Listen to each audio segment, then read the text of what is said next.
I think day in, day out, I'm inspired by what I see from our students, our staff, and our school communities. I make a point to visit a school a week, Dean. I take about a half a day, 2 to 3 hours. I go visit a site and just live and learn the magic that happens in our teaching and learning environments every week. And it's by far the greatest learning I have in the district. I mean, I you can imagine as a director, we have a lot of committees, a lot of processes, policies, procedures, but the greatest learning comes from those weekly school visits. And I'm grateful to our staff and our students for welcoming me so graciously each week to a site.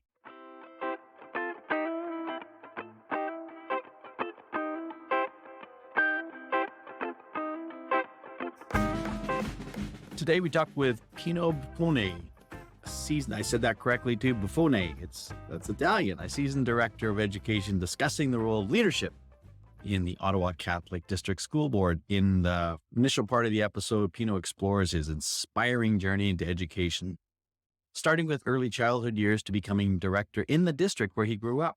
He reflects on his education as well as a new direction that his district is taking, with a vision that's emphasizing not only early childhood education, elementary and secondary, but also looking at adult and continuing education. And Pino stresses the significance of engaging with different school communities for the purpose of putting together their vision. By the way, some of that, not all of it, as you may have guessed, was I did actually use the AI built into Descript, which is the podcasting software I use to create a little AI introduction. So whatever that is. Anyway, I appreciate the wisdom that Pino shares and the ways in which he communicates and engages his community and his desire to stay connected with schools, as you heard in that opening clip. I think that's such a powerful mindset. And fun fact, I'm headed to Ottawa this week, and I will get to spend an afternoon with Pino in one of his schools. So I got that going for me. And I also love the books he shares, the gratitude shout out he gives, and just a very easy person to talk to with lots of insights and, again, a deep love of children and schools and learning. So enjoy my conversation with Pino Buffone. Pino, when we had a conversation back in the fall, you said, hey, if we can do this in the new year, that'd be great, because I'm just about to launch something really exciting around our vision and sort of the next steps for Ottawa Carleton. Do you want to just share a little bit about what that's all about?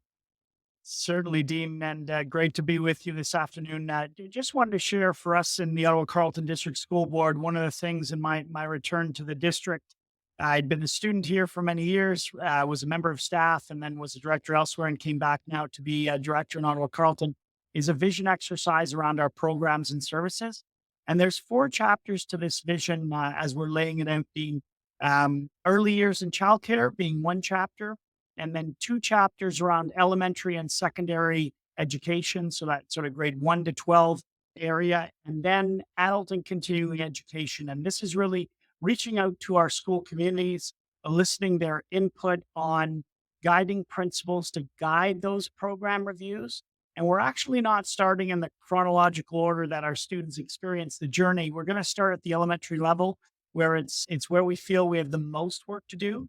We've got a number of programs and services there. We're going to have a look at them. So we're really excited about that work. It's great leadership work for me as a director of education. And I'm really excited to work with the board of trustees and the senior team on seeing that through, as well as our principals, vice principals, and general managers, and talk our way through that, and then out to our school communities to get their input on what our programs and services should look like going forward into the future. So when you look at that, at the elementary, what sort of comes to mind as like, yeah, here's something that really needs a good look at, and see if we can better that. So tell us something specific you're thinking that the direction will probably take you. Sure. There's a couple of areas. One is we've been working a lot as a district, and prior to my time here, some tremendous work done on the 6+ years that I was away from Ottawa Carleton to be a director in Renfrew County. Some of the work that's really happened that's moved the organization forward has been around an acronym that I term as IDEA: inclusivity, diversity, equity, and accessibility. And that's led us to looking at, how can we ensure equity of access and outcome and experience for all of our students? And that's really a driver of this revisioning of our elementary programs to make sure that all of our students have the opportunity and access to the best of our teaching and learning environments. And we know that our staff work diligently every day on that. One other element of that, just to give you a bit more detail, is in the National Capital Region, we've got a really dynamic, vibrant bilingual setting. So access to both programming in English and also I'll say, very important to our school communities. And the other one beyond the equity of access, the bilingualism aspect that we really see as an asset for our students.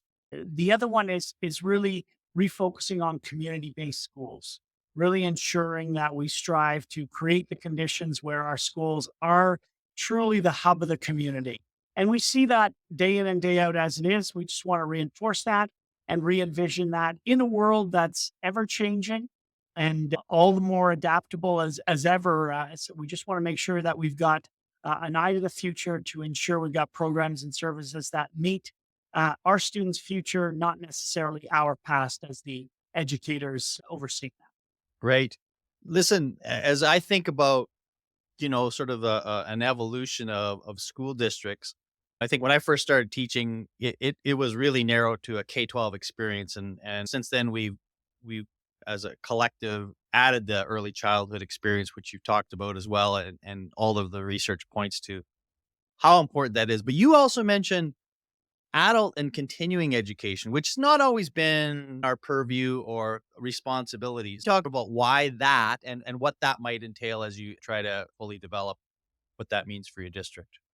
Certainly, David, you're spot on. Where we're looking at, those four chapters that I mentioned of the visioning, they really encompass a motto from start to success. And as you mentioned, early years in childcare has really changed in the province of Ontario with the introduction of full day kindergarten about 15 years ago, and a best start approach to getting students on the right track to start their education before the first year of formal school, and which actually is in kindergarten in Ontario. It's grade one. Kindergarten really is an optional program, although most members of our parents, guardians, caregivers send their kids to a 2-year program for us, which is bilingual in Ottawa, Carleton. But on the other end of that, the other bookend of that, as you said, is adult and continuing education. And that's important too. It's not only getting students through to graduation at the secondary level, in essence, grade 12 in Ontario for us, even for those students who come beyond that for extra credits. We really are re-envisioning what adult and continuing education looks like, because we understand, as I mentioned just previously, it's an ever-evolving world. Adults are needing to retool for different opportunities career-wise. So we're really looking at that start to success approach. And some of our most recent ministry direction, an accelerated pathway to apprenticeship, for instance, can allow some of our students, even if they head into an apprenticeship, to come back and retool to become a member of management, say in Right. in a given trade or that kind of thing. So the interplay of public education and formal years of schooling, I think, is really diversifying. It's exciting, and I see it more as an opportunity than as some of the logistical challenges that we'll need to work through, no doubt. But I think it's great opportunity. It's a great shift in mindset that's really open ended, and growth oriented, and I think that re-envisioning the organization well beyond, as you said, that sort of K to 12 outlook or grade 1 to 12 outlook is going to be important for us and important for society. And we're already seeing lots of signals of that. We used to, and we still do to a certain extent, hold graduation rates as being a major metric of success. And while no one's going to argue that it doesn't have validity, I always felt like that's it. You graduated. Now, good luck. And I think what you're describing, I think also addresses, not only are we trying to, make sure that our students are successful in life beyond, but also that the pathway isn't always post-secondary university, which is, whether we've said it or not, it has always sort of been, that's what you want to achieve. That's what you want to go for. You want to go to university. And I think so much of the world is saying that may not be the choice for everyone.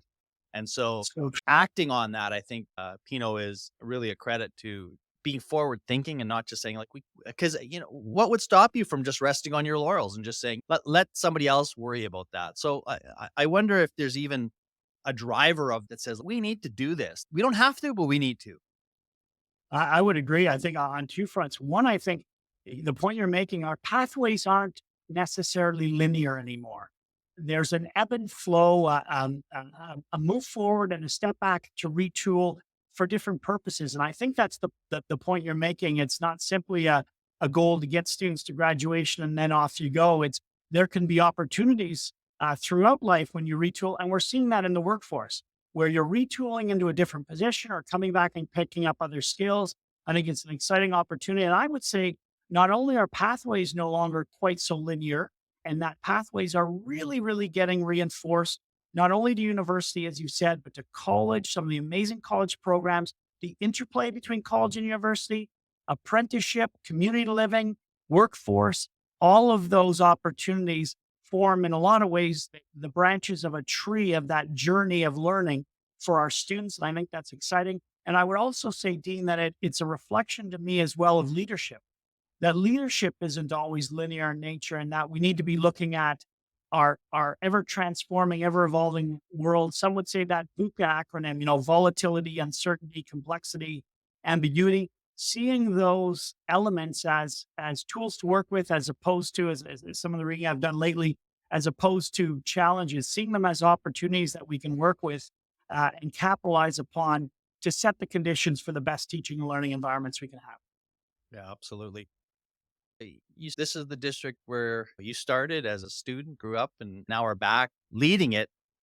What would you say you're most proud of in terms of the work that, and again, maybe this some of this precedes your time as director, or maybe it's part of it. But when you think about Ottawa Carleton, what is it that people should know that says, if you want to know what we do well, this is it? For me, I'm very grateful. It's a pleasure and a privilege to return to Ottawa Carleton as director of education. I think my learner journey of 14 plus years as a student really taught me a lot about all the care and guidance I was provided. I entered into kindergarten. I was Canadian born, but fairly fluent, not in English, in Italian. And that experience was really beneficial for me. So I can't thank the educators who guided me along the way of my years as a student in my learning journey enough. They've been instrumental. As a leader, a member of staff, my leadership journey, I'm also grateful to my colleagues. I would say a few of the areas that I'm most proud of. The first one I would say is the equity slope. There's no question we've got work to do around diversity, equity, inclusivity, human rights, but we've been working away on that. And although we're not perfect by any means, we are learner oriented. And so we continue to grow and diversify the opportunities for all of our learners so that our most marginalized, our most underserved, we chip away at getting them the opportunities, the equity of access that's required so that everyone can flourish. So I would say one of the areas I'm most proud of is that work around equity. And we have a roadmap for Indigenous equity and human rights that's been created over the time that I was away from Ottawa Carleton in Renfrew County. That is really a reflection of the work that's been done over the last number of years. And I'm excited to say we're renewing that roadmap this year for the next 3 to 5 year period. So very exciting work around equity. Very proud of that. And then I would say beyond that, relationships and relationship building. I think day in, day out, I'm inspired by what I see from our students, our staff, and our school communities. I make a point to visit a school a week, Dean. I take about a half a day, 2 to 3 hours. I go visit a site and just live and learn the magic that happens in our teaching and learning environments every week. And it's by far the greatest learning I have in the district. I mean, you can imagine as a director, we have a lot of committees, a lot of processes, policies, procedures, but the greatest learning comes from those weekly school visits. And I'm grateful to our staff and our students for welcoming me so graciously each week to a site. I mean, it's so important. I remarked at one point in the district that I worked in, we had a we got a brand new director here in Saskatchewan. We're like Ontario. We call our number ones directors. And I said something to my wife, who is also an educator in the district. I said something about, oh, and I mentioned the director's name, and she said, "Who's that?" I said, "Well, that's essentially your boss." And she said, "I have no idea what this person looks like." And it made me think. I was into the show Undercover Boss at the time. And I said, if you're a superintendent or director and are a candidate for undercover boss, you're doing it wrong. Like, you should not be an undercover. And I mean, I know the challenge you would face because you're in a relatively large district. Like, can't get to everywhere all the time, but boy, the Yeah, it takes effort. me 3 years. Yeah, yeah, but the effort that you make, I think, goes a long way in creating trust and credibility and all of those things that I think are so critical. So I'm always interested and excited when I hear somebody talk about how often they try to get to schools, and it's not easy to do, but such a big thing. And it also fills your bucket too, right? I know the same way. Like, I do my work here in my office and it's great and I do a lot of Zooms, but nothing is like being in a building with kids and teachers and the energy that you feel, that's a big thing. There's no question. It inspires me, but it also humbles me. And I make sure I stay beyond a half an hour, 45 minutes, so I can see the real goings on and how hard our staff work, how hard our students work at their learning, and our staff at their expertise, whether it's our academic staff, our teachers, our educational assistants, and our early childhood educators, or our custodians, our That's support right. staff that provide so much support. Everyone's working so hard. So yeah, it's both humbling and inspiring, and it keeps me grounded for all the other time of the week that I spend in decision making. So yeah, I appreciate that. I think to your point about staying longer than 45 minutes and seeing some of the imperfections of what happens. Those are things I know that as a teacher, and I think teachers sometimes feel a little intimidated. Oh, here's the director. We have to put on a dog and pony show. And yet I know that's not what you're wanting to see. Like, when kids misbehave, when things happen, that's school, that's life, that's what happens. Right. And the way they respond to that, I get the privilege of a couple times a week picking up my grandkids from school. And when I go in the school and I just see a teacher, dealing with a kid who's struggling, and it's not a perfect thing. They're not all perfectly behaved. Like, I go like, yeah, that's what the job is. The kid that's crying, or the kid that pushed another kid, or whatever the problem is, and just saying like, yeah, that's what we appreciate. The fact that the humanity of the role and the way that people respond to kids. Kids aren't perfect. That's the way that the job goes. It's hard. But it's Yes, beautiful. that's exactly right. You have been a director in at least a couple of districts, and you've been, principal in all those different roles over these years. When you think about leadership, I'm always curious if there's a leadership challenge that comes to mind that said, yeah, this was a tough one.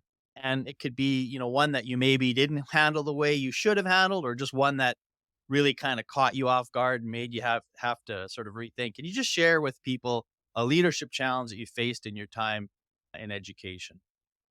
Sure, I would say probably, Dina. I'll tie this particular example to the change management process and how challenging that can be, especially in large, complex institutions of public education. We're big. We've got a lot of employees. We've got a lot of sites. It's complicated. Probably the greatest leadership challenge for me is consultation, and I'll tie another word to that: communication, because you know when you are large and complex, it's very difficult to do the outreach that you need to do to hear all the voices. And I sometimes worry about the voices that aren't at the table, in addition to honoring the voices that are there. And so one of the probably leadership challenges for me is trying to get our consultations right. There's a few aspects of that I'll mention, and I know it's much more complicated than just a couple that I'll put on the table, but just for consideration and for reflection, from my perspective at least, the nature of the consultation, always a challenge. There can be very effective and efficient virtual modes of consultation, but they don't capture every group. I think of our indigenous partners and how much storytelling and face-to-face conversation is important for them. And the virtual platform doesn't always hit the mark. Not to say it can't be utilized, but keeping the full array of stakeholders, of individuals, community members, inside and outside the organization in mind when we consult, really, really important. And making sure we reach out to them, and not just expect the reach in on their part. That we do a better and better job, and that's a work in progress for me. It's not something I've perfected by any means, and I know it's a work in progress for our organization. So I would say consulting and the array of community members of that is always something we strive to look at. The other one is the communication back, closing a loop back. We often go to, our school communities on a particular initiative and ask for input or feedback, but never, we don't always come back to explain ultimately the decision made and why. Right. And that's really important. Closing the loop on that consultation, almost like you went up to seek the input. Now a consultation session to say, and here's what we did and why. We often move on with the decision and don't go back and take the time to Yeah. reach back out for those voices to explain, which helps build, to my mind, some of the confidence in the organization. And so that, again, is just something that's a work in progress, keeping that in mind. And then the third one for me, Dean, and I say this genuinely, making sure we don't consult on things that we really don't want to consult on, and that we do consult on things that we genuinely need input for. One of the things that breaks down that confidence in the organization is and sometimes we're all guilty of it in leadership positions, is going out to consult when really we've got a direction in mind. And so what I'm trying to do is keep myself as disciplined as I can, as honest as I can be, to consult genuinely, and not to consult on something that we've already got a plan in place here. Because if you don't follow what you hear and you go with the other plan, you will be accused of not listening to what you consulted on. And so making those courageous decisions to go out to the communities and say, look, we're coming out to you for this input and feedback. We're not coming out in this area, and here's why. So again, it interplays. All of those are sort of mixed together. Communication, consultation, and being authentic about it all is probably one of those leadership challenges, and it applies to the kind of work we're going to do in the visioning exercise that I'm talking about. Because any change management process comes with, it's challenging for people. It's difficult. It's not always easy, and people sometimes worry about the impact on them, and that's all valid perspectives, and we just got to see that process through and make sure we have genuine consultation as part of it. Wow, yeah, that's such a big deal. When you mentioned soliciting feedback and then coming back to them, I think about, especially during the pandemic, how many surveys were sent out to people, and you get survey fatigue pretty quick. And I look at, like, another one. I feel this. What are they going to even do with it? Putting your money where your mouth is. That, like, no, no, no. We do want your feedback, and take the time to say, and here's what we did with it, even if that means we heard this. We're not going to do this, and here's why. But acknowledging the fact that we did hear your voice, because it's too easy now to solicit information from people electronically. It doesn't take anything to send a survey out, right? But somebody's got to fill that out, and I got to decide: am I going to take the 10, 15 minutes or whatever to fill this out, knowing that, like, they're not going to do anything with this anyway? I can imagine, again, in a district your size, the data that you have, and the various consultations that you have, how easy it might be to just say, like, no, no, no, we got to move forward. But to be able to pause and say, before we do, we better meet with people to let them know. And then the second thing, which is I really think is an interesting conversation you brought up about the things that you won't consult with. And not that you said this directly, but I do believe that in an era where we really tend to value transparency, I do think there are some things that we don't need to be transparent about. It's not because we're trying to hide anything. There's lots of reasons why, whether it's confidentiality or there's no reason for this to be, there is too complex of a thing to be able to sort of fully give people the picture. I mean, it's a hard line but I mean, the fact to be aware of it though. So I don't know if you've thought anything about that, about transparency. Well, we think transparency is great, but here's the thing: when it comes to of government, do I want transparency? Yes, but I also don't want, as a citizen, to be inundated with day-to-day minutia of what's happening. That's why I elected somebody to do that job for me, right? You're only, a few miles away from where this takes place every day in our country. I don't know if that resonates with you around Yes. understanding that the complexity of what transparency actually means. It does, Dean, and that's the point. I think you raise a valid point, and I've been finding in my own leadership journey, I'm getting better feedback on being upfront and clear about that. Here's what I'm going to consult on, and here's what I can't. And sometimes it's just a misinterpretation of the parameters of decision making. There are examples at times when community members come forward about making a change in an area where we've got legislation that prevents that, or truly that the the conversation needs to be brought to a different leadership group, like the provincial government, for instance. It might be that. And so being clear about that with communities rather than engaging in a consultation that at the end of the day isn't our decision to be made. It's part of legislation or a regulation. And people I find respond well to that because to the point you made, they don't want to invest their time in the wrong area. And so that's a good example from my perspective, being clear with the public around, look, this is a regulation we must all follow. But over here, we've got some decision making to make of our own. We really want to hear your voices to help guide the wisest choices and the most effective and efficient use of our resources, Right. which are finite. So we've got to make some decisions here.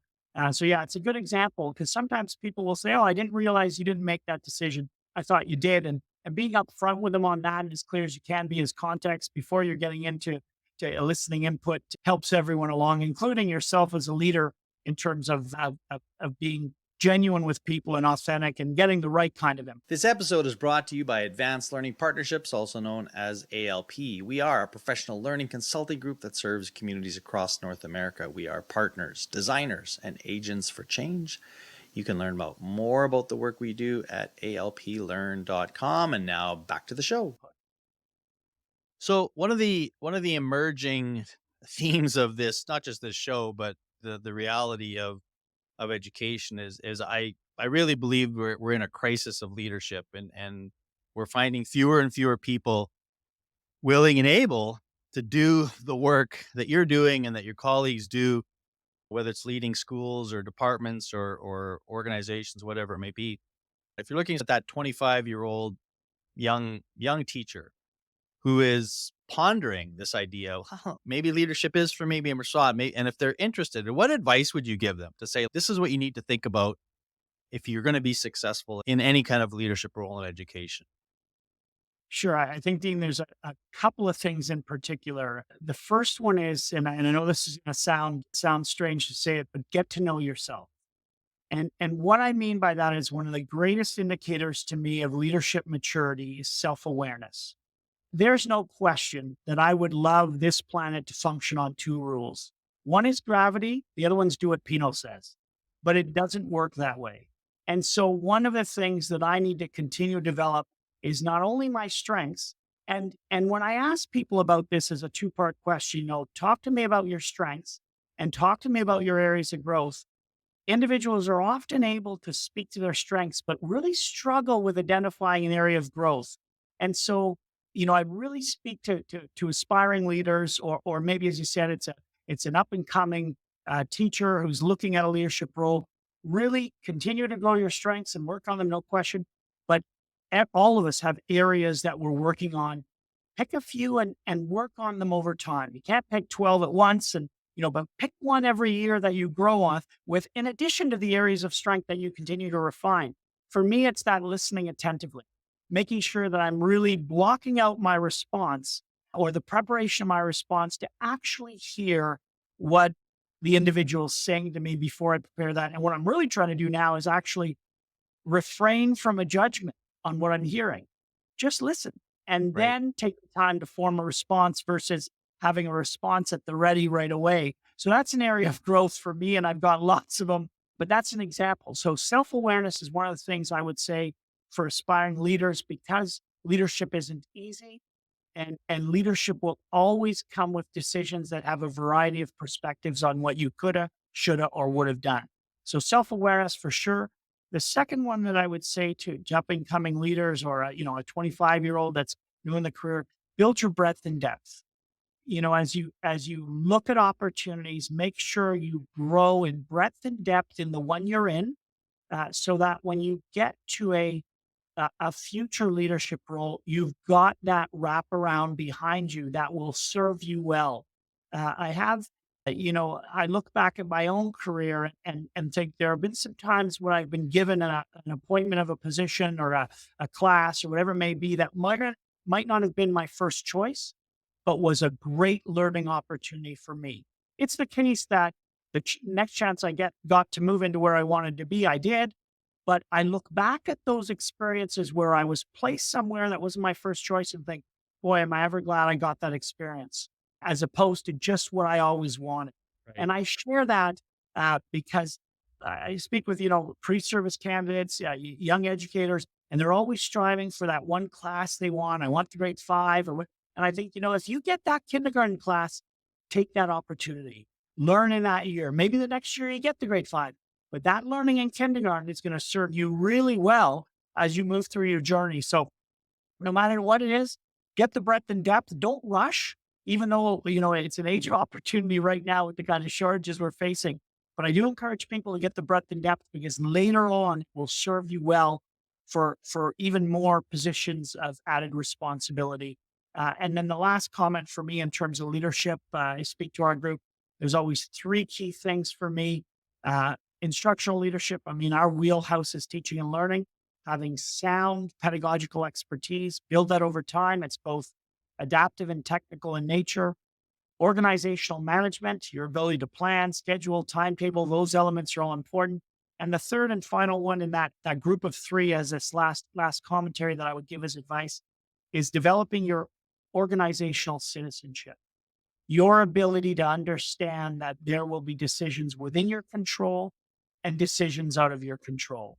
And this gets back to the point that I am sometimes tasked to do things that I may not have decided to do on my own, but I also have bosses.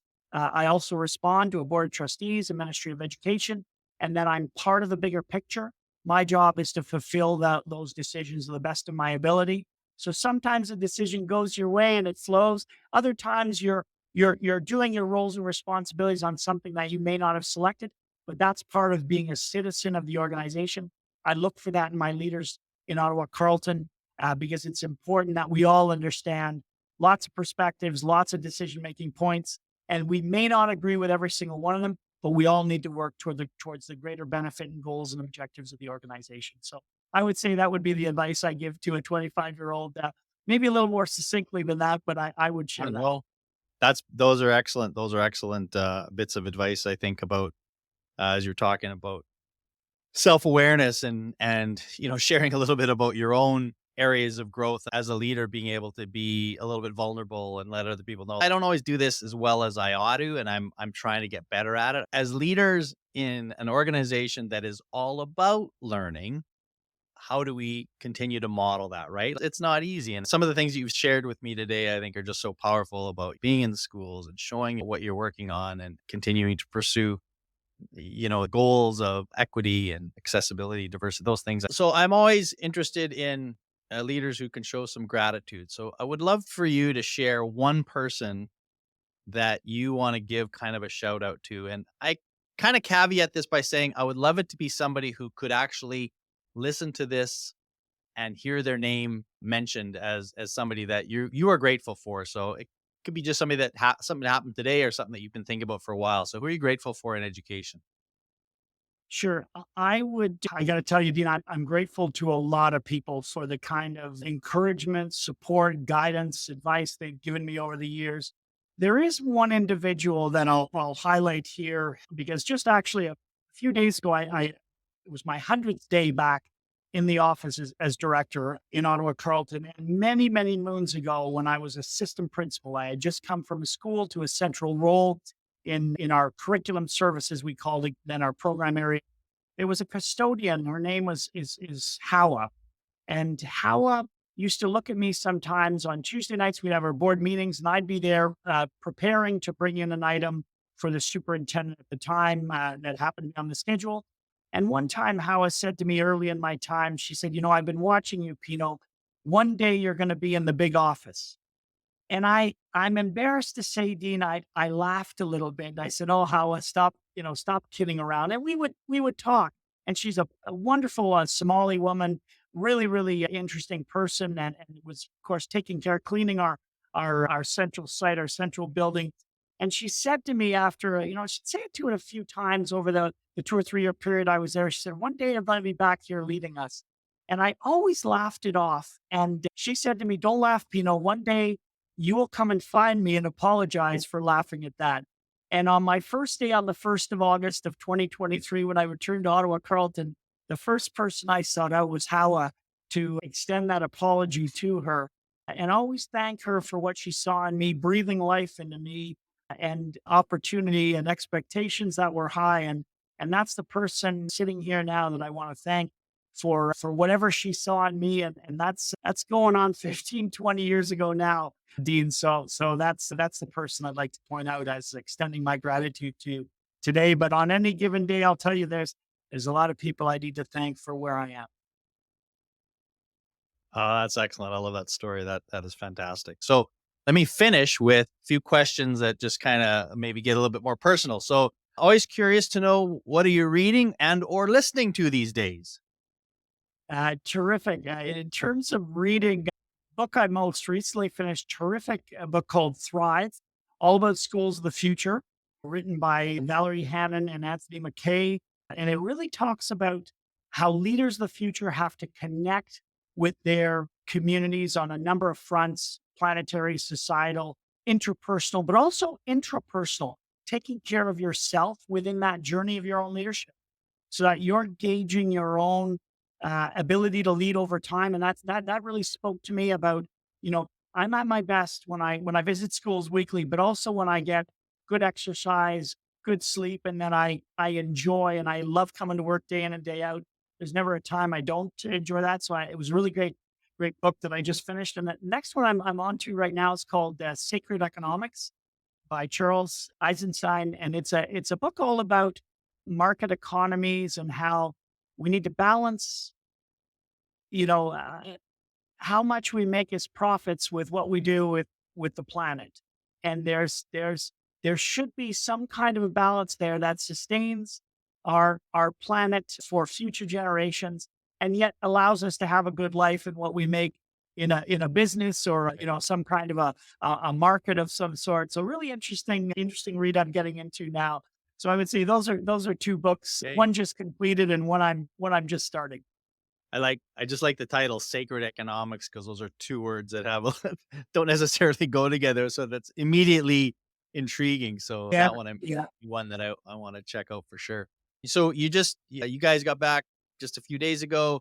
I don't know if Christmas was an opportunity to do any kind of binge watching, anything like that. So is there anything on the streaming viewing front and it can be, again, completely lowbrow is what I'm always fine for people to say. I love it when people share some kind of a quote unquote trashy series, but it doesn't have to be. I don't know, like what catches your Fair fancy? enough, man. This is less tied to education than anything else, but it's healthy. It's healthy to be watching things totally, but actually educational on some fronts. I shouldn't say that, but I just finished a series on Netflix. Like, it's called Roman Empire, and it was all about emperors of Rome over time. And it was a bit sort of historically factual, but it's a bit dramatized as well.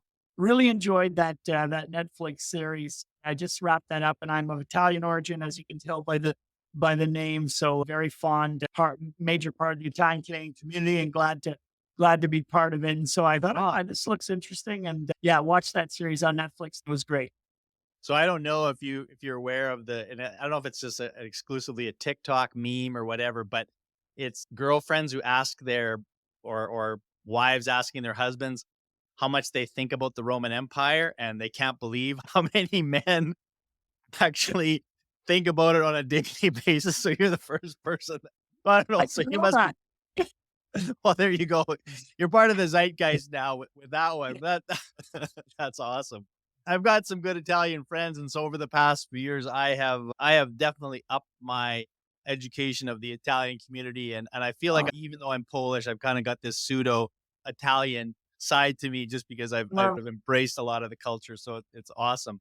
So finally, Ottawa, capital city, lots of cool stuff. We talked a little bit about before we recorded about the redo canal and all kinds of cool stuff. So if I'm coming to Ottawa and I'd like to see the Parliament buildings and all those things, but what might be something that's maybe, I don't know, if off the beaten path, or just something that's a little lesser known for people to see or do?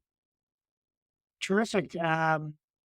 For me, Dean, I would say one of the things, and what I like about this is it won't cost you a thing, totally free of charge. But there's a beautiful spot for me, my favorite place in Ottawa, just to go walk down by Parliament, between Parliament and our oldest hotel, the Chateau Laurier.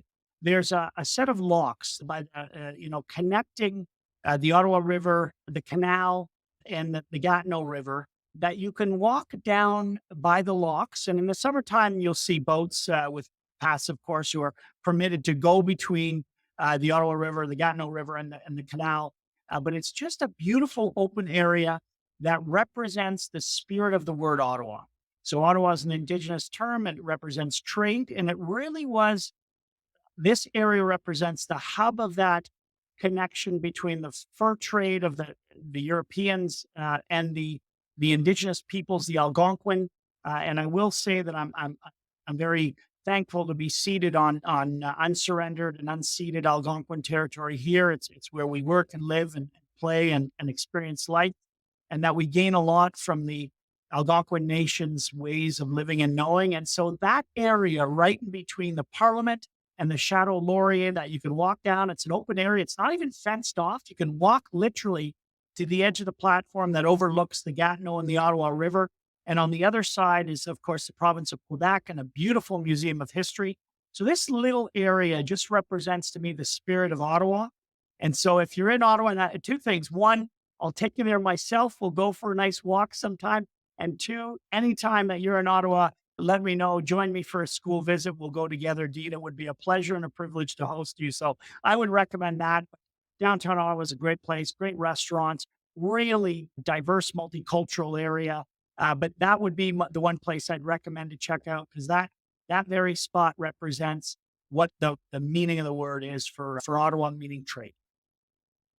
Excellent. And I'm all about the show me a place where I can walk and see the city in some sort of an interesting way. So that's perfect. Well, Pino, thank you for your time today. It's been great catching up and giving you an opportunity to highlight the great work that's happening in Ottawa Carleton and just some of your insights on leadership. So thank you so much for your time today.